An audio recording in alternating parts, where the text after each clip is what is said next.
मगध का राजा अग्रसेन राजकाज में कुशल था। उसका खजाना हमेशा भरा रहता। उसकी सेना का सभी लोहा मानते थे। उसके राज्य में विद्वान, लेखक, कवि आदि का खूब सम्मान होता। एक दिन राजा अग्रसेन के दरबार में सूर्यभट्ट नाम का एक विद्वान आया। उसने पानी की महत्ता पर कई बातें बताई। राजा ने खुश होकर सूर्यभट्ट को सोने की 100 मुद्राएं पुरस्कार में दी। राजा का कोषपाल जीवक रानी रूपमती का मुंह लगा था। उसने रानी को तुरंत सूचित कर दिया कि राजा ने सूर्यभट्ट को सोने की 100 मुद्राएं पुरस्कार में दी हैं। रानी को दान धर्म और पुरस्कार में कम विश्वास था।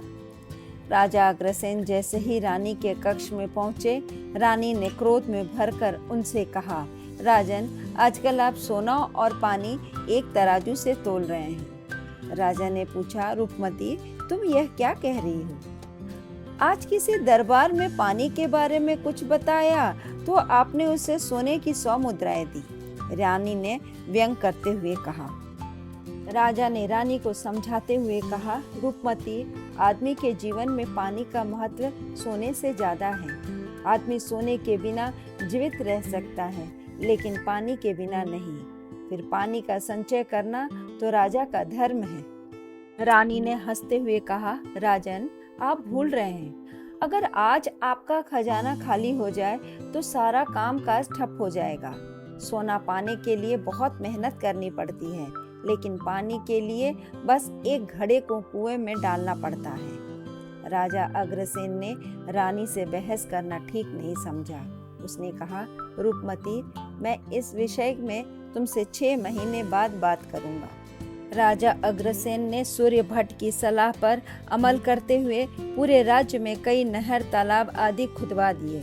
राज्य की नदियों के पानी को इकट्ठा करने के लिए बांध भी बनवाए। वर्षा का मौसम आया और चला गया, लेकिन पानी नहीं बरसा।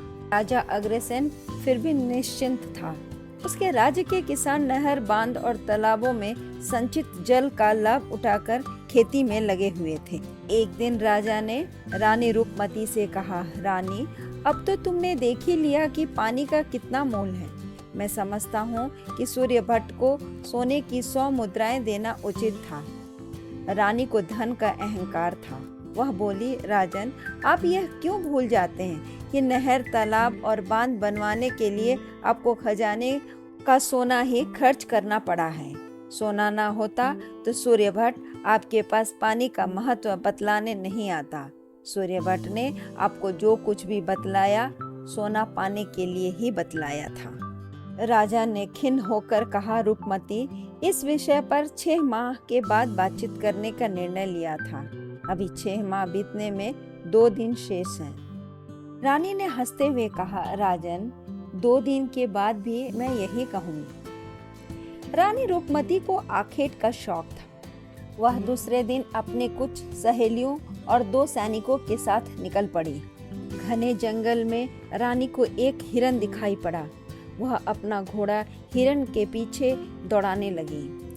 भाग दौड़ में न जाने कब रानी की सहेलियां और सैनिक रानी से अलग हो गए। रानी जब हिरन को अपने तीरों का निशाना नहीं बना पाई, तब उसने पीछे मुड़कर देखा।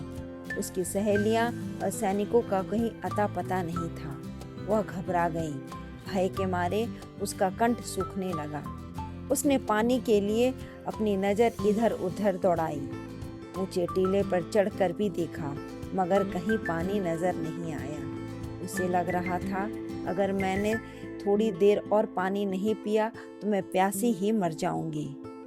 सहसा रानी को एक साधु कमंडल पकड़े हुए अपनी ओर आता नजर आया। साधु के कमंडल को वह ललचाई नजर से देख रही थी। साधु जैसे ही उसके निकट पहुंचा, उसने साधु को पुकारते हुए पूछा, महात्मा जी, आपके कमंडल में पानी तो होगा? साधु ने बताया, हाँ देवी। रानी ने अपना कंठहार साधु की ओर बढ़ाते हुए कहा, महात्मा जी, मेरे कंठहार के बदले आप अपना पानी से भरा कमंडल मुझे दे दें। देवी, मैं यह कंठहार लेकर क्या करूँगा? साधु ने पूछा। रानी ने घमंड के साथ कहा, महात्मा जी, यह कंठहार 9 लाख मुद्राओं का है। साधु समझ गया रानी को अपने धन का घमंड है। उसने कहा, लेकिन मेरे कमंडल का जल तो अमूल्य है, मैं इसे 9 लाख के कंठहार के बदले क्यों दे दूं? यह कहकर साधु अपने रास्ते पर बढ़ गया। कुछ देर बाद प्यास के मारे रानी का और बुरा हाल हो गया। वह सोचने लगी, थोड़ी देर के बाद मैं प्यासी ही मर जाऊंगी, फिर मेरे लाखों के सोने जेवरातों का क्या होगा? देवी, इस जंगल में अकेली क्या कर रही हो? एक राही की आवाज ने रानी का ध्यान अपनी ओर खींचा। रानी ने बड़ी मुश्किल से कहा, राही, मैं प्यास से मरी जा रही हूँ, तुम मुझे 2 घूंट पानी पिला सकते हो? देवी, आपके तन पर इतना सोना है, फिर भी आप पानी के लिए हाथ फैला रही हैं। इस समय मेरे लिए पानी दुनिया की सबसे अनमोल चीज है, रानी बोली। राही ने रानी को कहा, देवी, अभी तो आप एक साधु से पानी खरीदने की बात कर रही थी, लेकिन अब आप पानी को अनमोल बता रही हैं। तब मैं नहीं, मेरा अहंकार बोल रहा था, रानी ने सिर झुकाते हुए कहा। राही ने पीतल की एक पात्र निकाला और उसे रानी की ओर बढ़ाते हुए कहा, देवी, लीजिए, पानी पी लीजिए। रानी रूपमती ने पात्र अपने हाथ में लेकर एक ही सांस में पानी पी डाला। पानी पीकर वह बोली, राही, आपने पानी पिलाकर मेरी जान बचाई है। आज पानी मुझे अमृत सा लगा है। क्या मैं आपका नाम जान सकती हूँ? राही ने कहा, मेरा नाम सूर्यभट्ट है। रानी आश्चर्य से सूर्यभट्ट को देखती रह गई। सूर्यभट्ट ने कहा, देवी, आप सोच रही हैं कि जो व्यक्ति पानी पर भाषण देकर सोने की 100 मुद्राएं पुरस्कार में ले सकता है, वह पानी पिलाने का क्या मूल्य लेगा? मैं विद्या दान के बदले पुरस्कार लेता हूँ, लेकिन प्यासे को पानी पिलाना तो मानव का धर्म है। यह सुन रानी ने झट सूर्यभट्ट के चरण छू लिए। उसी समय राजा अग्रसेन रानी को खोजता हुआ वहां आ पहुंचा। राजा ने रानी को सूर्यभट्ट के चरण छूते देखकर समझ लिया कि अब रानी को पानी की कीमत अवश्य मालूम हो गई होगी। धन्यवाद। कहानी अच्छी लगे तो लाइक करें, सब्सक्राइब करें और शेयर करना ना भूलें। धन्यवाद।